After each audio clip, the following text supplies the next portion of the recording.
आ रही है। हाँ जी, आ रही है आपकी बात।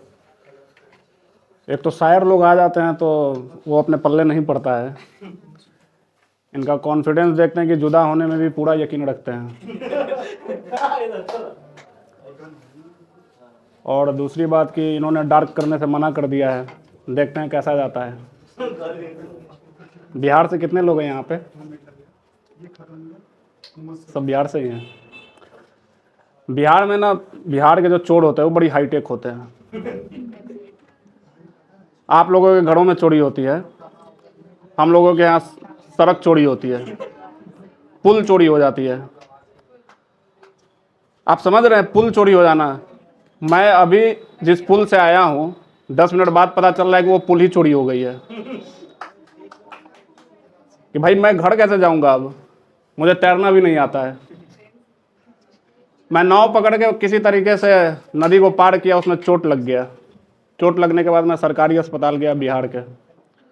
वहाँ जाने में पता चला कि डॉक्टर ने जिसका ऑपरेशन किया था उसके पेट में उसकी कैंची छूट गई और वो टाँका भी लगा दिया। अब मरीज परेशान है कि भाई कैंची बाहर निकाल दो। अब डॉक्टर कह रहा है कि काटने के लिए भी कैंची ही चाहिए। सरकारी फंड तो उतना है नहीं।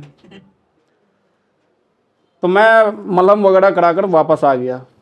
वापस आया तो मैंने पापा को बताया कि पापा पुल चोरी हो गई। पापा मेरी तरफ देख रहे हैं, लोहा कहाँ है? अगर मैंने थोड़ी चोरी किया है, चोर चोरी किए हैं। तो कह रहा है कि मैं तुम्हें समझा रहा हूँ क्योंकि तुम्हें बिहार से बाहर भी जाना है, तुम्हें लोग चोर ही समझेंगे, बिहार से हो। तो बिहार के जो चोर होते हैं बेसिकली वो आपके घरों में चोरी नहीं करते, उनको पता है कि चोरी कहाँ करनी है। वो गवर्नमेंट को चूना लगाते हैं। उनको पता है कि तुम्हारे घर में भी वही चीज़ होगा जो मेरे यहाँ होगा। खैर, मैं थोड़ा भूल गया हूँ बदलने में, डार्क नहीं करना था ना। थोड़ा चेक कर लेता हूँ, प्रॉब्लम नहीं ना है किसी को?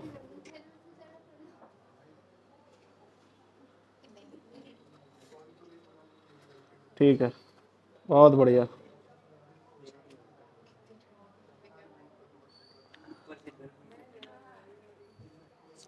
चोरी चकारी बढ़ने के बाद जो है मैंने फाइनली डिसाइड किया था कि मैं दिल्ली के लिए निकलूँगा। कि अब भाई यहाँ मेरा कैरियर बर्बाद लग रहा है।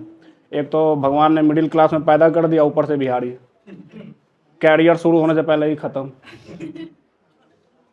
मैं अगले दिन जैसे ही ट्रेन पकड़ने के लिए गया तो पता चल रहा है कि इंजन चोरी हो गई है। कि भाई अब जाऊँगा कैसे? तो लोगों ने कहा कि वो इंजन दूसरी थी, अब दूसरी ट्रेन से आपको जाना पड़ेगा। बिहार में एक चीज़ भी कॉमन है कि अगर आपको, बिहार में चाय पीने की ललक सबको बहुत ज़्यादा होती है। अब आप सोचो कि अगर आपको दिल्ली जाना है और ट्रेन कलकत्ता निकल जाए, आपके यहाँ लोग भुतलाते होंगे, गुम होते होंगे। हमारे यहाँ ट्रेन गुम हो जा रही है। अब ड्राइवर कह रहा है दिल्ली छोड़ो कलकत्ता घूम के आते हैं। रास्ते में चाय की दुकान पे वो ट्रेन रोक दे रहे हैं चाय पीने के लिए। रेलवे फाटक पे ट्रेन रोकी है, चाय 2 लेकर आए हैं, किसी ने फ़ोटो खींच लिया, वो वायरल हो गई। दोनों ड्राइवर सस्पेंड हो गए। उस दोनों ड्राइवर से नए ड्राइवर ने कुछ चीज़ सीखी कि भाई चाय नहीं पीनी है, दारू पी सकते हैं।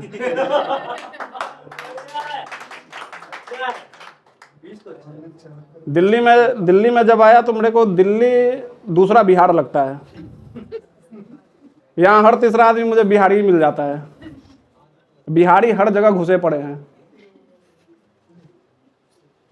यहाँ आने के बाद मुझे पहली बार पता चला कि बाल जो होता है, बाल उसके 2 मुँहें होते हैं, 2 मुँह होते हैं, कि आपके 2 मुँहें बाल हैं। अब मैं सोच रहा हूँ यार कि यार ये क्या है। मैं बार्बर के पास गया तो बोल रहा है कि आपके 2 मुँहें बाल हो गए। हम कहें बाल के भी मुँह हैं? बोला वो भी 2-2। तो इसको वॉश करना होगा। मैंने बोला कि चलो ठीक है कर दो भाई, बाल झड़ेंगे नहीं? तो बोला नहीं झड़ेंगे। एक वॉश करने के लिए कम से कम 5 बार मेरे को शैम्पू किया है। इतना मेरी माँ ने नहीं किया। वहाँ से निकला तो उसने 500 का फटका लगाया और शैम्पू किया था क्लिनिक प्लस। 5 रुपये का शैम्पू 500 रुपये में। यहाँ जब आया तो मैंने देखा दिल्ली मेट्रो में कि एक लड़का जो है मतलब अंदर बैठा है और मोबाइल पे किसी से लगा हुआ है वीडियो कॉल पे। वो बोल रहा है कि मैं दिल्ली मेट्रो में हूँ, बहुत भीड़ है। मैं और आंसू भाई वहाँ गए तो देखे कि वो ब्लॉग बना रहा है और सीट पूरी मेट्रो की खाली है। बाहर आया तो बोला कि भाई मैंने पहली बार देखा है कि दिल्ली में सीढ़ियाँ चलती है। वो उसमें बैठ के लुढ़क के दिखा रहा है सबको कि भाई सीढ़ियाँ चल रही है। वहां से उतरा तो मैंने उससे पूछा कि भाई कहाँ से? उतरा, बिहार से। हम कह लग भी रहा है। एक तो ऊपर से वो काला, मुझसे ज्यादा। उसको देख के मेरे अंदर कॉन्फिडेंस जग गया कि साले तुमको तो मैं काला बोल ही सकता हूँ। जब मैंने उसको काला बोला तो वो मेरी तरफ घूर के देखने लगा। अगर देखो तुम्हारा क्या है ना कि अब तुम सोच रहे हो कि मैं तुम पर जो हूँ SC/ST एक्ट लगा दूं। मैंने कहा उसको कि भाई सही बात है, तुम लगा सकते हो, क्योंकि काले में भी तुम अत्यंत पिछड़े वर्ग में आ रहे हो। तुम इतने घने काले हो। अब बिहार में पहले सरकारी नौकरी का क्रेज था, अब बिहार में इन्फ्लुएंसर बनने का भी क्रेज हो गया है। अब वहाँ के जो लोग हैं, नए बच्चे, वो इन्फ्लुएंसर बनना ज़्यादा पसंद कर रहे हैं। मैंने अपने जीवन में 2 गलतियाँ की। पहला गलती कि मैंने एक ब्लॉगर का ब्लॉग देखकर घूमने निकल गया। वो ब्लॉग में इतनी बात बोल रहा था कि क्या आपने देखा है बिहार का कश्मीर? और मुझे विश्वास नहीं हो रहा था। मैंने उस रील को सेव कर लिया। मैं जब खोला हूँ बार बार यही बात वो पूछ रहा है, क्या आपने देखा है बिहार का कश्मीर? वो मुझे सीड्यूस कर चुका था कि भाई देखना तो पड़ेगा। मैं उसके वीडियो के अनुसार निकल गया। वहां जाके मुझे पता चला कि ये देखना ही नहीं था। ये साला खुद कश्मीर घूम रहा है, उत्तराखंड में फोटो खिंचवा कर अपलोड कर रहा है और हमें झारखंड के बॉर्डर पर घुमवा रहा है। कोई तरीका है? मैंने उसको कमेंट किया, साले इसीलिए बिहारी को गाली देते हैं कि तुम चूतिया ही हो। तो बोल रहा है कि आपको पता है कि बिहार ने पहले कितने कारनामे किए हैं? ये जिस भारत में आप लोग गर्व कर रहे हैं वो भी बिहार की जागीर है। हम कहा साले अभी तो मजदूरी कर रहे हो, अभी क्या कर रहे हो? तो वो मेरे को ब्लॉक कर दिया। वहाँ से जब मैं घूम कर निकला, वापस आया तो दूसरी गलती किया कि एक ब्लॉगर का ठेला देखकर मैंने कहा कि समोसा खाने चलते हैं, मैं और आंसू भाई। उसमें कह रहा था कि क्या आपने खाया है बिहार का सबसे सुंदर खूबसूरत समोसा? इस साला सबसे सुंदर समोसा भी सुंदर होता है। तो आंसू भाई ने कहा कि चलो समोसा खाते हैं। हम लोगों ने गए समोसा खाने के लिए। रील्स में बोल रही थी, चूंकि वो ब्लॉगर थी, था नहीं, हाँ थी। वो बोल रही थी कि एक बार खाएं आनंद ही पाए, दोबारा मतलब मना न कर पाए। हम दोनों गए समोसा खाने, आनंद किए और कहे कि दोबारा नहीं ही खाना है। 2 दिन पुराना समोसा खिलाया। मैंने उनसे पूछा कि भाई समोसा खट्टा हो गया है बिना चटनी के। बोल रहा है कि आप लोग रील देख कर आए हैं। अब अभी के टाइम में इन्फ्लुएंसर में क्या हो गया है ना कि आप माता पिता की बात नहीं सुन रहे हैं। आपको कहीं जाना हो रहा था, ब्लॉगर को पहले देख रहे हैं, यही मेरा बाप है, यही सही बोल रहा होगा। माँ तो हमेशा गलत बोलती थी, ये सही बोल रही है। तो हम और आंसू भाई जो है उस दुकान वाले के पास गए। बोला कि भाई ऐसा क्यों किए हो? 2 दिन तक हमारा पेट खराब रहा। और भाई आपस में बात ना करें, डिस्टरबेंस हो रही है।